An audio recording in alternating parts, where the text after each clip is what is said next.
اعوذ باللہ من الشیطان الرجیم بسم اللہ الرحمن الرحیم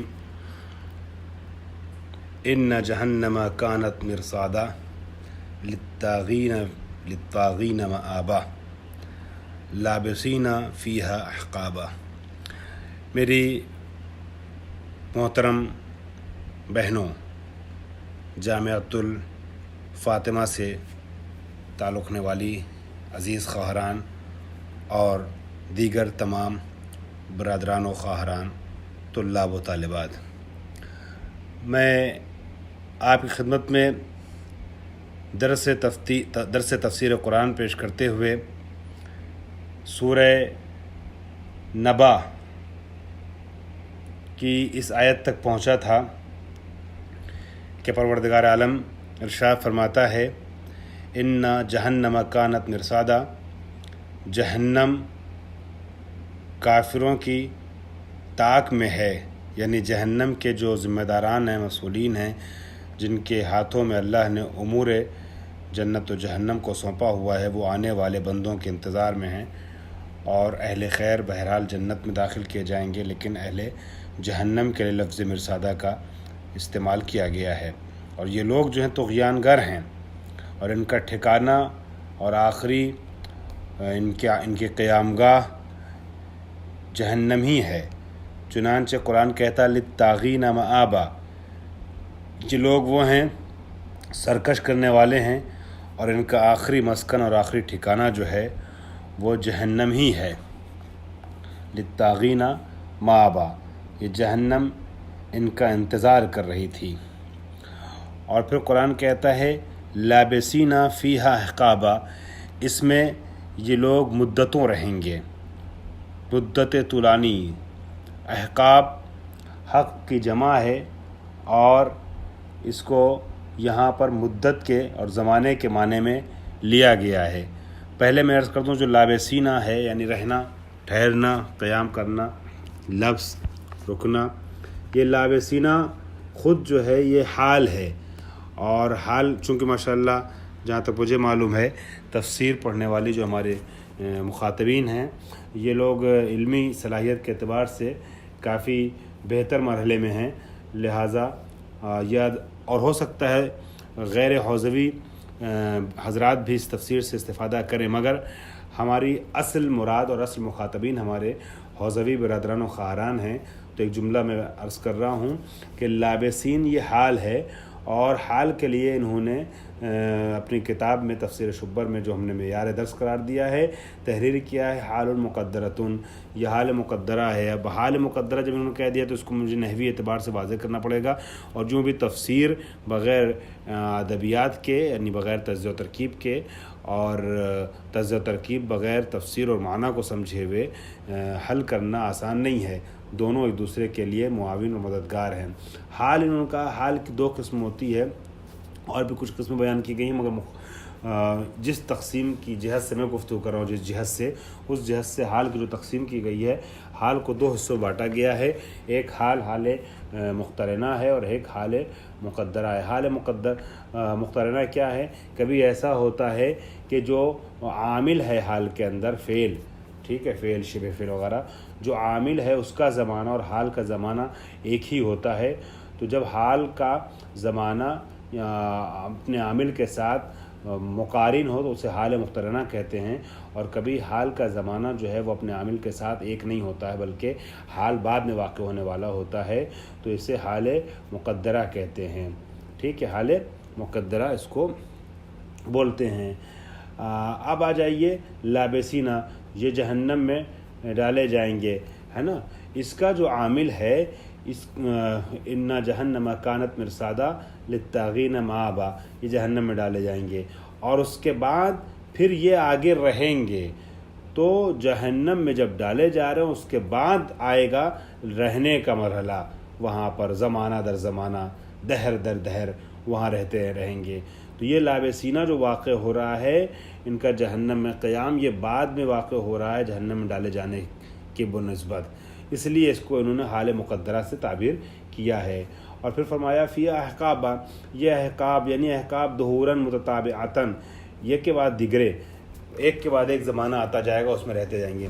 اب یہاں پر تھوڑا سا تفسیر میں ایک نزاکت ہے، توجہ رکھیے گا. وہ نزاکت تفسیری اعتبار سے کیا ہے؟ دیکھیے گا یہاں پر ظہوراً متتابعہ کہا ہے. اب یا تو زمانہ پس یہ کے بعد دیگری، اور ایک لمبی مدت، جیسا کہ بہت سے مفسرین نے ترجمہ کیا ہے، مترجمین نے، بہت مدت تک رہیں گے، زمانے دراز تک، عرصہ دراز تک رہیں گے. اور اگر عرصہ دراز تک رہیں گے یہ لوگ وہاں، تو پھر یہ جو ہم فیہا خالدون ہے اس سے بات ٹکرا رہی ہے. تو دو میں سے ایک صورت باندھنی پڑے گی، ہے نا. یا ہمیشہ رہنے والے ہم فیہا خالدون، اگر اس کا حل کرنا ہے تو کہیں گے، اور اس کے ساتھ اس آیت کو جمع کرنا ہے تو یہ کہیں گے کہ احقاب سے مراد یہ ہے کہ ظہوراً متتابعتاً لا تتناہا، ایک کے بعد ایک زمانہ آتا چلا جائے گا اور یہ زمانہ ختم نہیں ہوگا. اس کو ایسے بھی توجیہ کرتے ہیں کہ زمانے کے کئی مرحلے آئیں گے، ایک دور ختم ہو جائے گا پھر نیا دور شروع ہو جائے گا، مگر یہ پے در پے چلتا رہے گا ایک کے بعد ایک، اور وہ ہم فیہا خالدون کے مترادف ہے. دوسری دلیل جو ہے وہ یہ ہے کہ ٹھیک ہے کہ ہم فیہا خالدون وہاں ہے دوسری جگہوں پہ آیات میں، یہاں خالدون نہیں ہے، یہاں لمبی مدت تک ہے، بڑی مدت تک ہے. تو یہ بھی صحیح ہے. کیوں؟ اس لیے کہ چھٹے امام فرماتے ہیں وعن الباقر علیہ السلام انہا فی الذین یخرجون من النار، یہ آیت ان لوگوں کے لیے ہے کہ جو جہنم سے نکال دیے جائیں گے. چونکہ آپ جانتے ہیں ہماری روایت میں آیا ہے کہ جہنم میں جانے والے دو طریقے کے ہوں گے. بعض وہ ہوں گے کہ جو ایک عرصے تک رہیں گے جہنم میں، اپنے گناہ کی سزا کاٹ لیں گے، پھر واپس جنت میں ڈال دیے جائیں گے. اور بعض ایسے مجرم ہیں کہ جو ہمیشہ جہنم میں رہیں گے، اور ان کے لیے ہم فیہا خالدون کا لفظ آیا ہے. تو یہ پہلی قسم جو ہے گنہگاروں کی کہ جو جہنم میں ڈالے تو جائیں گے لیکن فیہا خالدون کا مصداق نہیں ہے، ان کے لیے یہ ہے فیہا عقابا لا یذوقون فیہا بردم ولا شرابا. ٹھیک ہے، برد سے مراد روحا من حر النار او نومن، یہ حقیقت حرارت آگ کی جو گرمی ہے اس کی وجہ سے، حقیقت حر نار سے اتنا زیادہ کھولتے رہیں گے کہ یہ لوگ جو ہے وہاں ٹھنڈک کا احساس ہی نہیں کر پائیں گے. اور نہ پھر اللہ سب کو بچا کے رکھے، خدا رحم فرمائے. خدا وند عالم استغفر اللہ، پروردگار عالم سب کو اپنے حفظ و امان میں رکھے، خاص کر جتنے بھی محبان آل محمد ہیں گناہوں سے محفوظ رہیں. بہت سخت عذاب ہے. ولا شرابا، اور نہ ان کو وہاں پینے کے لیے کچھ ملے گا. ما یسکنو عطشہم، ایسی چیز کہ جو ان کی آتش کو بجھا سکے، تسکین دے سکے، نہیں، ایسی کوئی وہاں پر لیکوڈ چیز نہیں ملے گی. اگر ملے گا بھی تو کیا ملے گا؟ الا یعنی لیکن، اگر ملے گا تو کیا ملے گا؟ حمیمن یعنی ماء شدید الحر وغساقا ما یغسق اے یسیل من صدیدہم. اللہ اکبر. یا تو ان کو گرم پانی ملے گا، گرم پانی جب ملے گا تو ظاہر سی بات ہے پیاس نہیں بجھا پائے گا. ما یسکنو ولا شرابن ما یسکنو عطشہم، ایسی چیز نہیں ملے گی کہ جو ان کی آتش کو بجھا سکے، تسکین دے سکے. تو اگر ملے گی تو کیا چیز ملے گی؟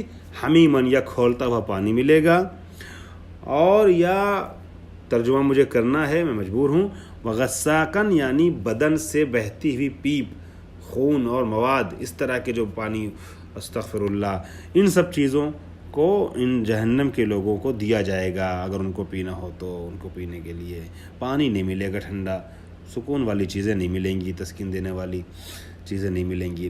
جزا، یہ کیوں ان کے ساتھ کیا جا رہا ہے؟ یہ ظلم نہیں ہے ان کے اوپر. جزاء وفاقہ، ان کو تو بتا ہی دیا گیا ہے کہ دنیا میں جو کرو گے ویسا پاؤ گے. تو دان کما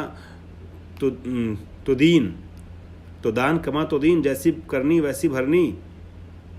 فمن یعمل مثقال ذرۃ خیرا یرا ومن یعمل مثقال ذرۃ شرا یرا، بتا دیا گیا ہے اور یہ کہہ دیا گیا ہے قد افلح من زکاہا وقد خاب من دساہا، ساری بات بتا دی گئی ہے. اب اس کے بعد یہ سب جو ان کے ساتھ ہو رہا ہے یہ ان کے عمل کی برابر کی جزا ہے، عمل کے موافق جزا ہے. جزاء وفاقہ، موافق جزا ہے عمل کے.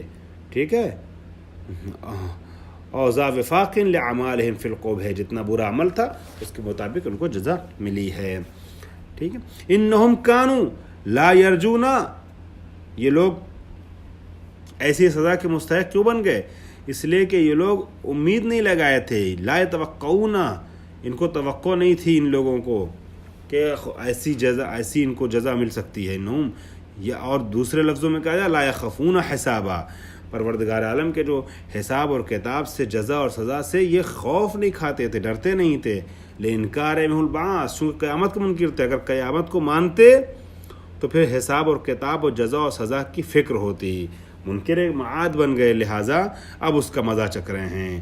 وَكَذَّبُوا بِآيَاتِنَا الَّذِي أَتَتْ بِهِ الرُّسُلُ أَوْ بِالْقُرْآنِ كَذَّابًا، ان لوگوں نے ہماری نشانیوں کی ٹھیک ٹھاک طریقے سے اور کھل کر کے اور نافرمانی کا حق ادا کرتے ہوئے کہہ سکتے ہیں، منفی معنی میں اگر کہیں تو انہوں نے کھل کر کے ہماری آیتوں کی مخالفت کی ہے، ہماری نشانیوں کی مخالفت کی ہے. ٹھیک ہے.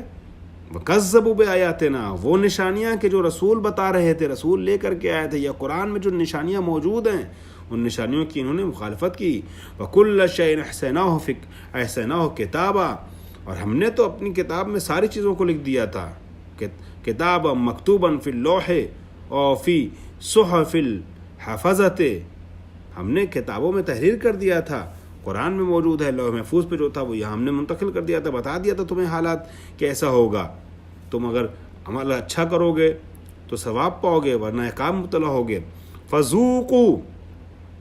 فذوقوا فلن نزیدکم الا عذابا، بس اب مزہ چکھو اور ہم کچھ نہیں کریں گے تمہارے لیے، کچھ نہیں گھٹائے بڑھائیں گے. اگر ہم اضافہ کریں گے تمہارے لیے تو صرف اور صرف عذاب کا. کیوں؟ تمہارے لیے عذاب میں اضافہ ہوگا. لاستمرارہ فہو متزاید ابدا، اب اضافہ کیسے ہوگا؟ کیونکہ یہ عذاب چلتا رہے گا، چلتا مستمر رہے گا، کنٹینیو رہے گا، تو ایک طریقے سے یہ جو ہے ہمیشہ بڑھتا چلا جائے گا، انسان کو اس سے راحت نہیں ملے گی. ان للمتقین مفازا. آپ لوگ یہ جو سورہ ہے اس کو عبد الباسط کی جو قرأت ہے بہترین، اس کو سنیے، اور پھر یہاں پر آ کر کے ان کی آیت رکتی ہے، ان کے پڑھنے کا انداز رکتا ہے اس آیت پر آ کر کے، بہت لاجواب ہے، بہت حسین ہے. ان للمتقین مفازا، بے شک متقین کو کامیابی نصیب ہوگی. کامیابی جو ہے وہ کس کے لیے ہے؟ اہل تقوی کے لیے ہے. فوزن اور مکانتن، مکانتن مطلب جگہ سے مراد یہاں پر مقام ہے، جائگاہ ہے، منزلت ہے. حدائق و عنابا، حدائق سے مراد بساتین ہیں، جنات ہیں، باغات ہیں. ان کے لیے، ان متقین کے لیے کہ جو کامیاب ہو گئے ہیں، ان کے لیے بہترین باغات ہیں اور انگور ہیں. باغات جب آ گئے، حدائق میں سب آ گیا، پھل آ گئے، فروٹس آ گئے سب، تو اس میں انگور بھی آ گیا. انگور کا الگ سے ذکر کیوں ہے؟ تخصیصہ لفضلہ، انگور کے فضل کی وجہ سے اس کی تخصیص ہے. مفسرین نے یہاں پہ تحریر کیا ہے انگور کے بارے میں کہ انگور کے بہت سی خصوصیات ہیں. انگور جو ہے وہ خون کو صاف کرتا ہے. انگور جو ہے اس سے انسان کو اعصابی مشکلات میں آرام ملتا ہے. بہت سے فائدے ہیں. یہ جو انسان ٹینشن کا شکار ہو جاتا ہے اس سے نجات ملتی ہے انگور کھانے سے. خون صاف ہوتا ہے، خون میں روانی آتی ہے. ٹھیک ہے، اس طرح کی باتیں جو ہیں وہ اس کے لیے کہی گئی ہیں انگور کے لیے. اور نبی نے فرمایا ہے، تفسیر نمونہ میں شیخ آغا مکارم شرازی نے تحریر کیا ہے. نبی فرماتے ہیں کہ تمہارے میووں میں سے سب سے اچھا میوہ جو ہے، سب سے بہتر میوہ جو ہے وہ انگور ہے. بہرحال انگور کو کچھ خصوصیتیں حاصل ہیں، اس لیے انگور کا ذکر الگ سے کیا گیا ہے. ٹھیک ہے. وَكَوَاعِبَ أَتْرَابًا، وہاں پر جو ہے جنت میں مومنین کے لیے، متقین کے لیے دو شیزائیں ہوں گی اور جو ہم سن و سال ہوں گی. قواعب، قائب کی جمع ہے. ٹھیک. اترابا ترب کی جمع ہے. ترب یعنی لدا، اس کو لدا جو لکھا ہے وہ جمع لدا یعنی ہم سن و سال اور لڑکیاں. ٹھیک ہے. جواری، جاریہ کہتے ہیں نا کنس کو، تو وہاں لڑکیاں ہوں گی، جاریات ہوں گی، ہم سن و سال ہوں گی. قواعب اترابا، اس کی اگر گنجائش رہی تو اگلے درس میں کچھ وضاحت کر دوں گا، ورنہ شاید بغیر وضاحت کے آگے بڑھ جاؤں. ترجمہ آپ لوگ اردو میں دیکھ لیے گا. وآخر دعوانا الحمدللہ رب العالمین.